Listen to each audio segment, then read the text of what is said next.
What would you do if you suddenly woke up in a strange world and discovered that you have magical powers, but it comes at a great cost? Will you try to return home, or would you stay and use your powers to fight evil? Let's find out in this awesome anime titled Skeleton Knight in Another World. It all starts in the forest, where a group of bandits tries to force themselves on a noble named Lauren Lufilta and her maid Rita.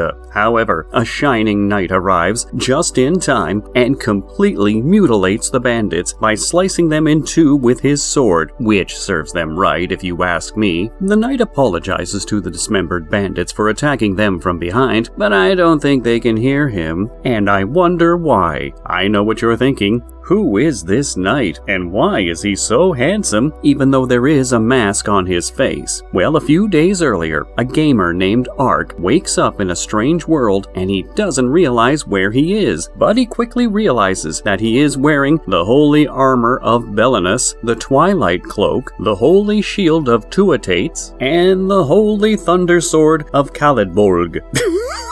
Well, I bet you can't say it with a straight face, can you? Ark deduces that he has awoken in the body of his game character, which causes him to freak out. Well, at least he should be happy. He is the main character. Imagine how an NPC character feels. An excited Ark decides to test his abilities, and he is intrigued at how powerful he is, although he causes some damage. During training, Ark is amazed at his ability to produce fire from his hands, even though he is not a mage, and this makes him happy. He decides to test his abilities in a real fight, but his stomach starts to rumble and he realizes that he needs some food. However, he has no food or money and decides to head over to the next town for some supplies. He tries to teleport to a town he has seen in the game, but he almost kills himself by teleporting to the end of a cliff. Well, now we know he can't fly. He figures out that he is a new player, and that means he has not visited any town yet. However, he finds a loophole and uses short-range teleportation instead, using his Dimension Move ability. He finds a river and takes off his mask to drink some water, but discovers that he has a skeleton head. Guess you could say he is thick-headed.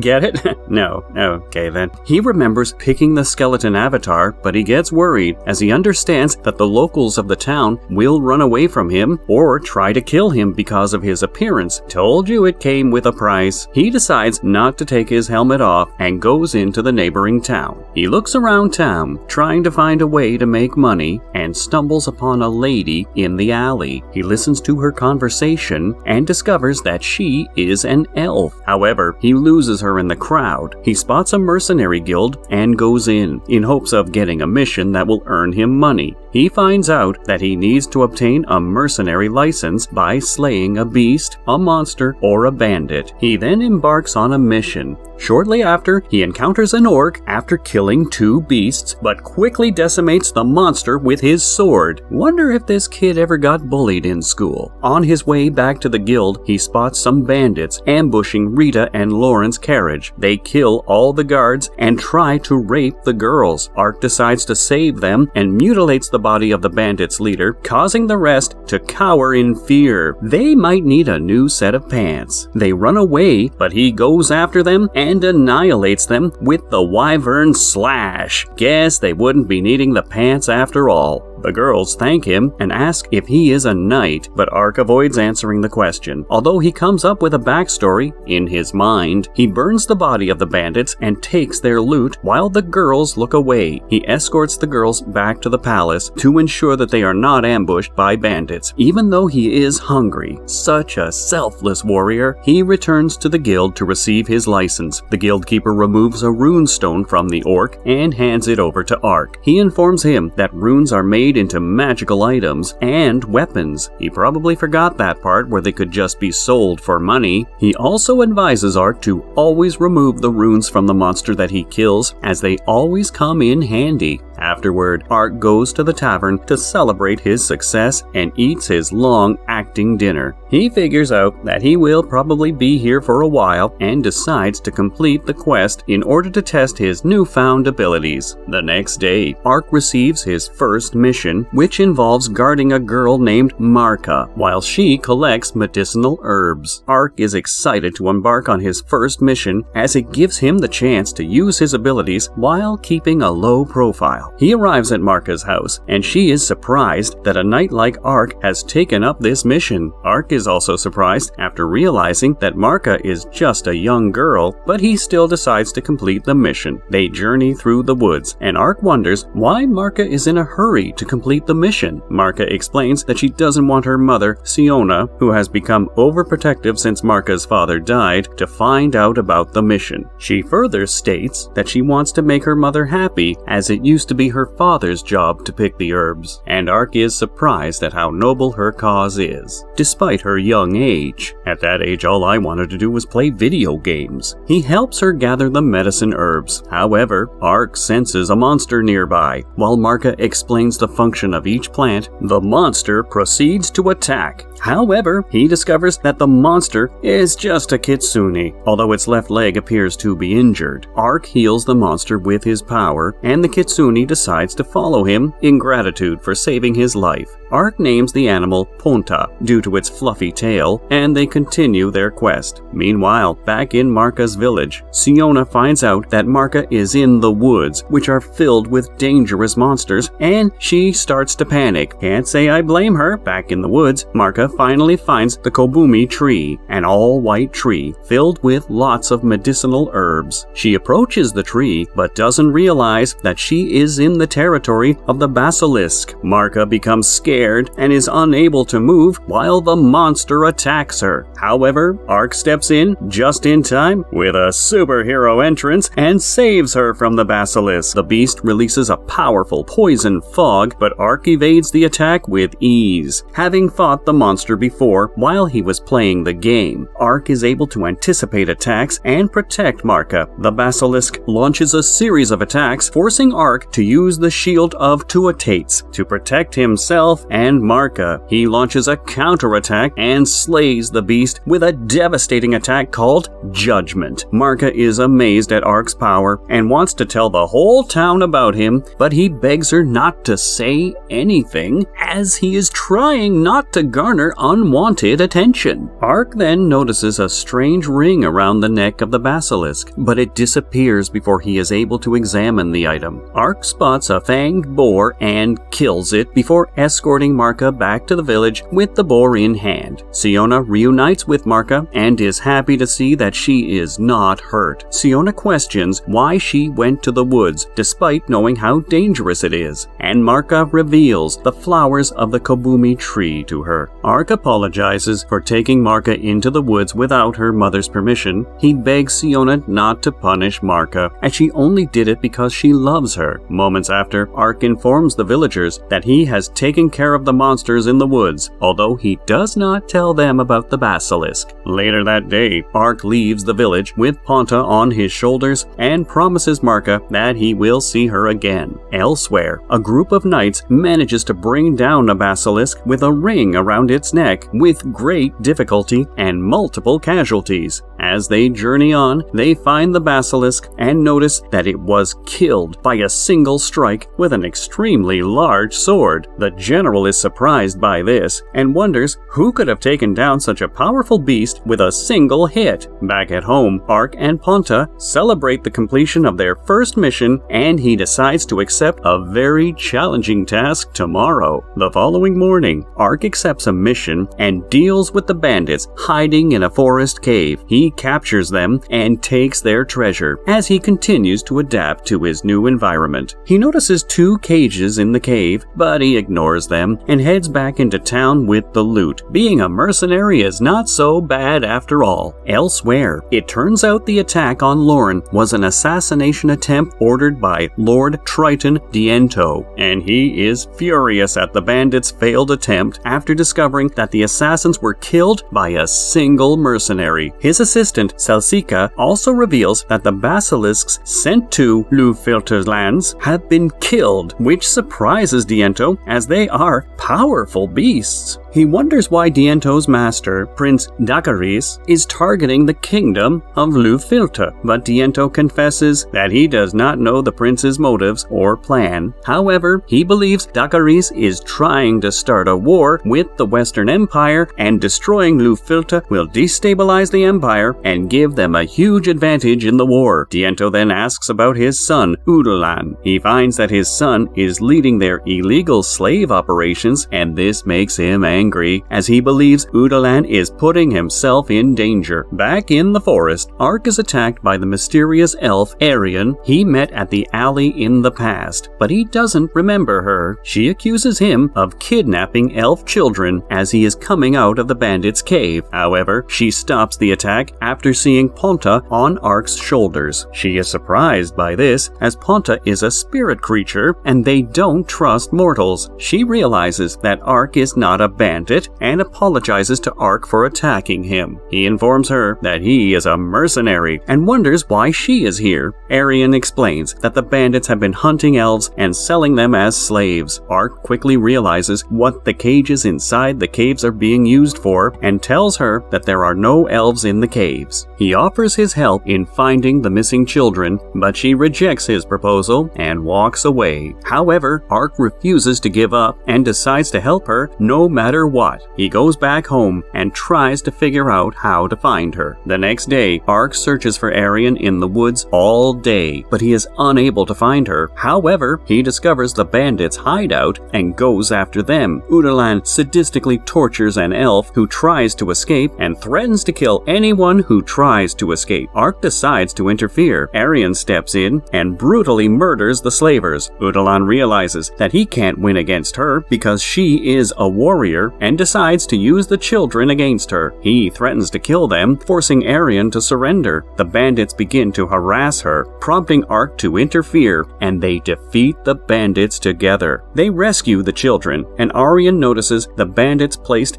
the Mana Eater collars on the children's necks, preventing them from using their powers. Ark breaks their collars, then proceeds to heal their wounds, and Arian deduces that he is no ordinary human. The children are taken back to the village, and Arian thanks him for his help, although she is surprised by his compassion. Ark tells her that he is a mercenary and introduces himself to her. While they talk, a whispering bird informs Arian that Diento's location has been found, and she hires Ark to help her in rescuing the children in captivity. I hope you enjoyed watching it. If this video is the most popular of our latest collection of recaps, we will make a part 2. Let us know what series you want us to recap next in the comments below.